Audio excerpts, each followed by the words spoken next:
यदि मैं आपसे पूछूं कि एक वॉर जीतने के लिए सबसे ज़्यादा इम्पोर्टेंट क्या है, तो आप में से कुछ लोग कहेंगे एक बड़ी और स्ट्रॉन्ग आर्मी। लेकिन एक वॉर जीतने के लिए सबसे ज़्यादा ज़रूरी अच्छी रणनीति और कूटनीति, क्योंकि कोई भी वॉर ताकत से ज़्यादा दिमाग से लड़ी जाती है। इस वीडियो में हम जानेंगे गोरिल्ला वॉरफेयर स्ट्रेटेजी या छापामार युद्ध नीति, जिसका उपयोग करके छत्रपति शिवाजी महाराज ने मुगलों को लोहे की तरह चबवा दिए थे। जब भी दो अनइक्वल पावर्स के बीच वॉर होती है, तब इस गोरिल्ला वॉरफेयर स्ट्रेटेजी का यूज किया जाता है। जो वियतनाम और यूएस का युद्ध चला था, तो इसी गोरिल्ला वॉरफेयर का यूज करके वियतनाम ने अमेरिका जैसे सुपर पावर को हराया था। लेकिन उसके पहले हम जान लेते हैं कि इस टेक्निक का यूज कैसे किया जाता है with the example of Chhatrapati Shivaji महाराज।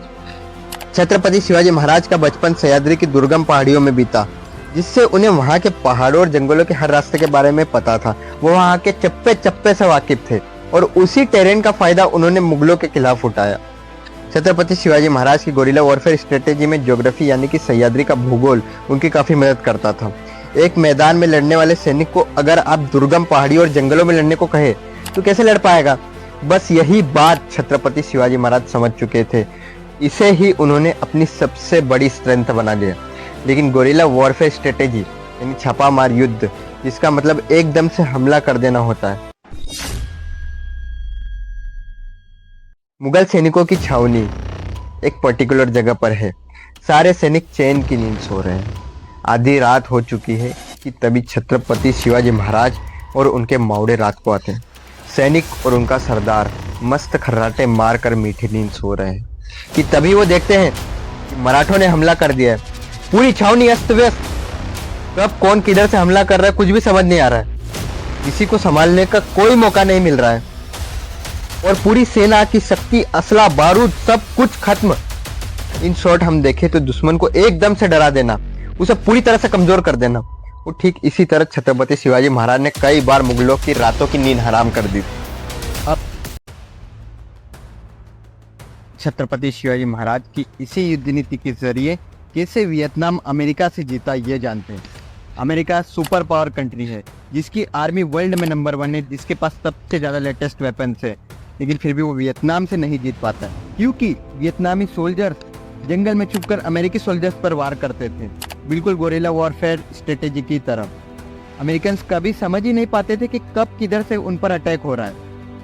और फिर वो दिन आता है जब अमेरिका जैसे सुपर पावर को वियतनाम जैसा छोटा सा देश धूल चटा देता है। तब वियतनाम के राष्ट्रपति से पूछा जाता है, व्हाट इज द सीक्रेट, आपने अमेरिका को कैसे हरा दिया। तब वियतनाम के राष्ट्रपति कहते हैं, हम अमेरिका को कभी नहीं हरा पाते यदि हमें भारत के उस महान राजा की आत्मकथा नहीं मिलती। उन्हीं से इंस्पिरेशन लेकर हमने अपनी वॉर स्ट्रेटेजी बनाई। और जैसे ही हमने उनकी वॉर स्ट्रेटेजी इम्प्लीमेंट करी, हमने देखा कि हम जीतने लगे।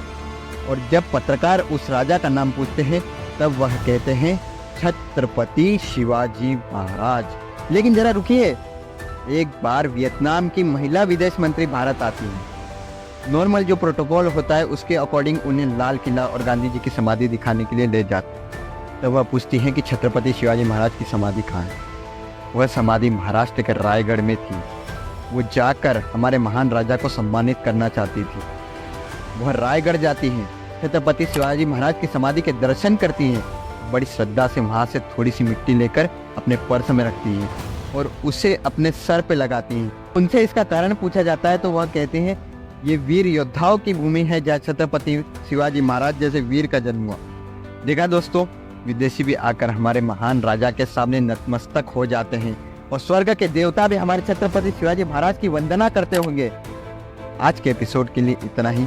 यदि आपके लाइफ में हमारे इस वीडियो ने थोड़ी सी भी वैल्यू ऐड करी हो तो प्लीज़ लाइक और सब्सक्राइब करना ना भूलें। जय शिवराय, जय